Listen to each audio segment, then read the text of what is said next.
المرسلين محمد وآله وصحبه أجمعين ومن اتبعهم بإحسان ومن دعا بدعوتهم إلى يوم الدين. أما بعد فأعوذ بالله من الشيطان الرجيم. بسم الله الرحمن الرحيم. إن هذا القرآن يهدي للتي هي أقوم. وقال النبي صلى الله عليه وسلم خيركم من تعلم القرآن وعلمه، أو كما قال عليه الصلاة والسلام. اللہ کا صد شکر، اللہ کا لاکھ فضل و احسان کہ اس نے ہم سب کو آج قرآن کریم کے مکمل ہونے کی نسبت سے یہاں بیٹھنے کی توفیق عطا فرمائے. یہ اتنی بڑی سعادت ہے، اتنی بڑی سعادت ہے کہ اللہ کے رسول صلی اللہ علیہ وسلم قرآن پڑھنے اور پڑھانے والوں کے سلسلے میں بتا رہے ہیں، گواہی دے رہے ہیں، خوشخبری سنا رہے ہیں. خیرکم من تعلم القرآن وعلمہ، تم میں سب سے بہتر وہ ہے جو قرآن کو سیکھے اور سکھائے. وجہ اس کی یہ ہے کہ اب نبوت کا دروازہ ہمارے اور آپ کے آقا جناب محمد الرسول اللہ صلی اللہ علیہ وسلم پر آ کر بند ہو چکا ہے. نبوت کی تکمیل ہو چکی، تمام انبیاء کے سردار رسول اکرم جناب محمد الرسول اللہ صلی اللہ علیہ وسلم آ چکے ہیں. لہٰذا اب جو ہے جب کوئی نیا نبی نہیں آئے گا تو وحی بھی نہیں آئے گی.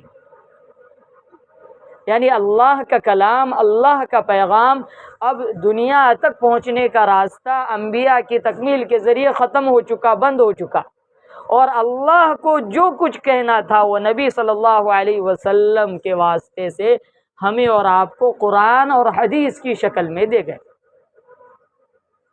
لہٰذا اب دین کی بنیاد اس وقت قرآن و حدیث ہے. قرآن ہی کی تشریح احادیث پاک، وَأَنزَلْنَا إِلَيْكَ الذِّكْرَ لِتُبَيِّنَ لِلنَّاسِ،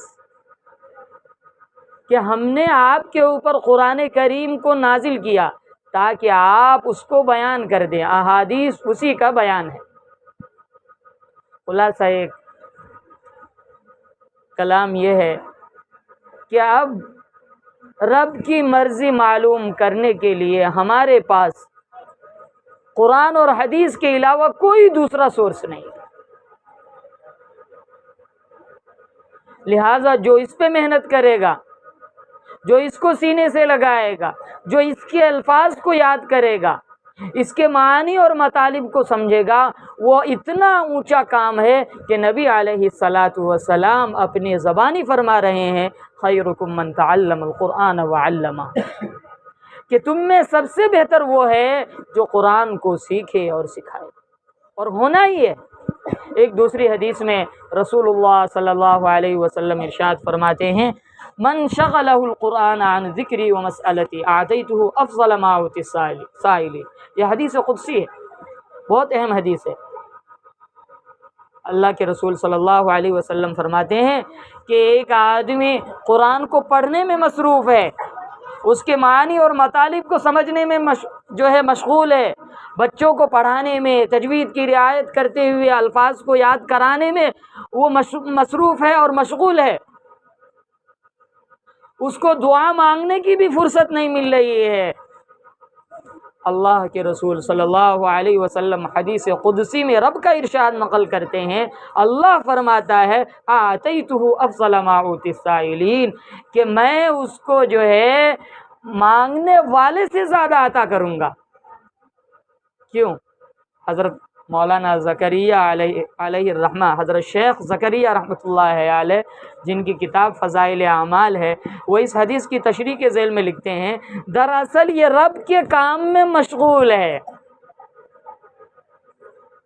کہیں چھوٹا موٹا پروگرام ہو رہا ہو اور کچھ خاص لوگ کسی پروگرام کے جو ہے کام سے کہیں گئے ہوئے ہوں تو گھر والے خیال رکھتے ہیں کہ فلاں کے لیے پہلے مٹھائی الگ کر دو، ان کا تحفہ الگ کر دو، وہ جب آئیں تو ان کو فوراً مل جائے، اس لیے کہ یہ خاص کام کے لیے گیا ہوا ہے۔ تو یہی حال ہے کہ یہ قرآن کریم کو پڑھنا، اس کے الفاظ کو رٹنا اور اس کے معنی اور مطالب کو سمجھنا، جو مدارس مکاتب اسی کام کے لیے وقف ہے، یہ اللہ کے کام میں مصروف ہے، اللہ کے جو ہے دین کی بنیادوں کو مضبوط کرنے میں مصروف ہے، لہٰذا اس کے یہ فضائل ہونے ہی تھے۔ لہٰذا ہمیں اور آپ کو بھی اس دولت کے حاصل ہونے پر خوش ہونا چاہیے، خصوصاً جو یہاں گارجین حضرات ہیں ان کو بھی میں کہوں گا کہ آپ نے اس کے ذریعے آپ کا بچہ یا بچی جو حافظ قرآن بن رہی ہے، اس کے ذریعے سے یہ دنیا اور دنیا کی ساری چیزیں اس سے کہیں زیادہ قیمتی یہ دولت ہے، اس لیے کہ یہ دولت کبھی ختم ہونے والی نہیں ہے۔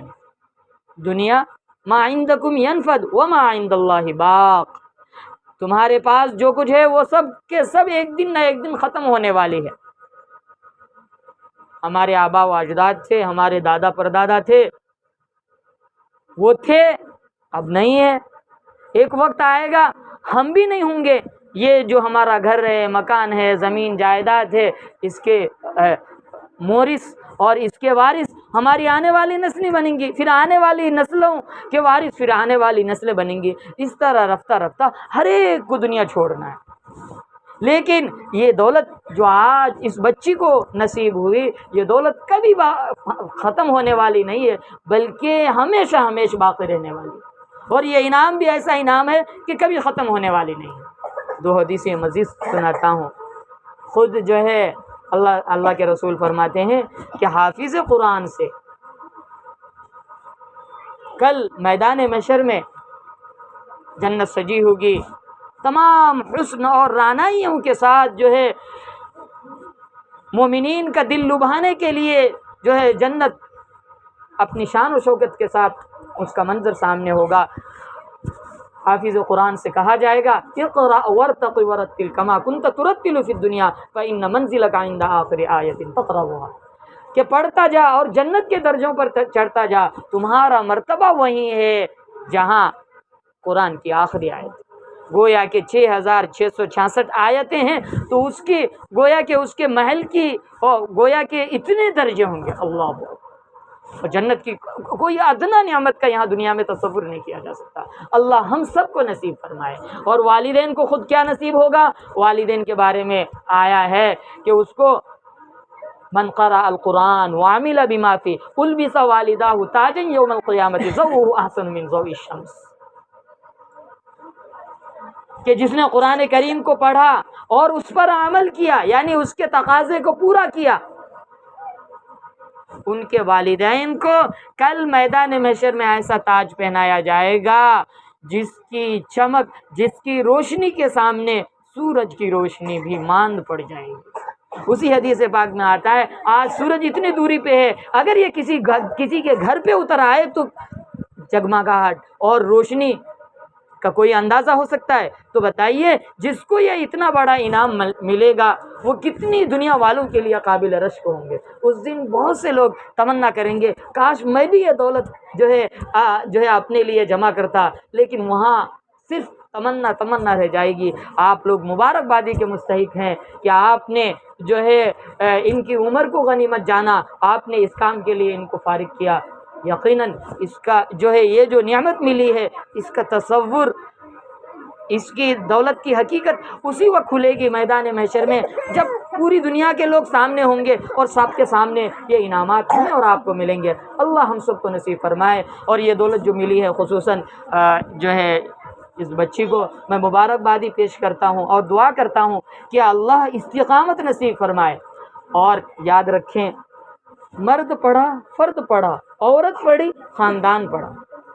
مرد حضرات کے ساتھ دوسرے مصروفیات بھی ہوتی ہیں، گھریلو ذمہ داری ہوتی ہے، وہ گھر چھوڑ کے کہیں دوسری جگہ چلا جاتا ہے۔ لیکن ایک بچی جب جوان ہوتی ہے تو اس کے گود میں پلنے والے اس کے بچے ہوتے ہیں، پھر بچوں کے بچے، نواسے، نواسیاں، پوتے پوتیاں، اور ایک خاندان کو وہ پڑھی لکھی بنانے کا ان کے پاس سنہرا چانس اور سنہرا موقع آتا ہے۔ اسی وجہ سے بزرگوں نے کہا ہے، مرد پڑھا فرد پڑھا، عورت پڑھی خاندان پڑھا۔ آج انشاءاللہ یہ دولت جو اس بچی کو نصیب ہوئی ہے، انشاءاللہ اللہ کی ذات سے توقع ہے کہ اگر انہوں نے تھوڑی سی فکر لے لی تو پورے خاندان کو قرآن والا بنا سکتا ہے۔ کوئی بھی بچہ ایسا نہیں رہے گا کہ قرآن کریم کی دولت سے محروم رہے۔ حافظ نہیں بھی بنے گا تو کم از کم ناظرہ ضرور پڑھے گا۔ ناظرہ اگر پورا قرآن کریم نہ بھی پڑھے تو خدا کی قسم چند صورتیں تو ضرور سیکھ لے گا، جس سے نماز ہو جائے، نماز کی تکمیل ہو جائے۔ نماز کا ایک اہم رکن قرأت ہے، یعنی قرآن شریف کا پڑھنا۔ اگر کوئی صحیح طریقے سے قرآن شریف نہیں پڑھتا ہے تو اس کی نماز کی کوئی ضمانت نہیں دی جا سکتی۔ لہٰذا یہ بہت بڑی دولت ہے اور بہت اونچا کام ہے۔ اللہ ہم سب کو اس پہ قدردانی نصیب فرمائے، اور اس کے پیچھے جن لوگوں نے بھی محنت کی ہے، خصوصاً جو ہے ان کے استاد محترم جناب مولانا احسان صاحب، اور ہمارے جو ہے ادارے کے روح رواں ہمارے حضرت محتمم صاحب، اور دیگر حضرات گاؤں کے جتنے بھی ممبران ہیں، جنہوں نے پہلے سے لے کر 1970 سے لے کر اس وقت تک جنہوں نے زمینیں وقف کی، اور پھر اس کے بعد جنہوں نے جلسوں میں اور اس تعمیرات میں، اور اب بھی جو باؤنڈری کا کام چل رہا ہے، الحمدللہ لوگ بڑھ چڑھ کر کے حصہ لے رہے ہیں، کوئی محبت پیش کر رہے ہیں، کوئی کچھ جس طرح سے بھی جس سے جو بن پا رہا ہے انشاءاللہ وہ کر رہے ہیں۔ آج جو کچھ یہاں ہم لوگ بیٹھے ہیں جس نسبت سے، انشاءاللہ قرآن کریم کے سیکھنے سکھانے میں، اس فضیلت میں یہ لوگ بھی شامل ہیں، اس لیے کہ اس کے لیے یہ لوگ معاون بن رہے ہیں۔ اللہ ہم سب کو جو ہے حسن عمل اور اخلاص کی دولت سے مالا مال فرمائے، ہم سب کی ان محنتوں کو اللہ قبول فرمائے۔ وآخر دعوانا اللهم صل على محمد كما صليت